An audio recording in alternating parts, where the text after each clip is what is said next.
Bangladesh cricket অঙ্গনে আবারও আলোচনার জন্ম দিয়েছেন জাতীয় দলের তারকা অলরাউন্ডার সাকিব আল হাসান। সম্প্রতি লাইভে এসে তিনি তামিম ইকবালকে ঘিরে বেশ কিছু গুরুত্বপূর্ণ মন্তব্য করেছেন।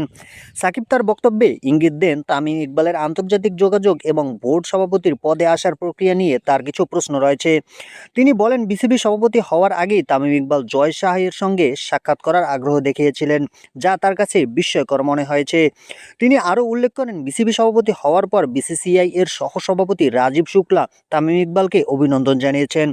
সাকিব প্রশ্ন তোলেন, বাংলাদেশ ক্রিকেট বোর্ডের পূর্ববর্তী সভাপতিদের ক্ষেত্রে এমন ঘটনা খুব একটা দেখা যায়নি, তাহলে হঠাৎ করে কেন এই ধরনের শুভেচ্ছা জানানো হলো? এটি নিয়ে প্রশ্ন থেকেই যায়। তার এই মন্তব্য সামাজিক যোগাযোগ মাধ্যমে ব্যাপক আলোচনার সৃষ্টি করেছে। অনেকে বিষয়টিকে আন্তর্জাতিক ক্রিকেট কূটনীতির অংশ হিসাবে দেখছেন, আবার কেউ কেউ এটিকে ভিন্ন দৃষ্টিকোণ থেকেও ব্যাখ্যা করেছেন। বিশ্লেষকদের মতে আন্তর্জাতিক ক্রিকেটে বিভিন্ন বোর্ডের মধ্যে যোগাযোগ ও শুভেচ্ছা বিনিময় একটি স্বাভাবিক বিষয় হলেও এটি কখনো কখনো নতুন বিতর্কের জন্ম দিতে পারে। তবে এ বিষয়ে এখনও তামিম ইকবালের পক্ষ থেকে কোনো আনুষ্ঠানিক প্রতিক্রিয়া পাওয়া যায়নি। ফলে পুরো বিষয়টি নিয়ে আলোচনা ও জল্পনা অব্যাহত রয়েছে।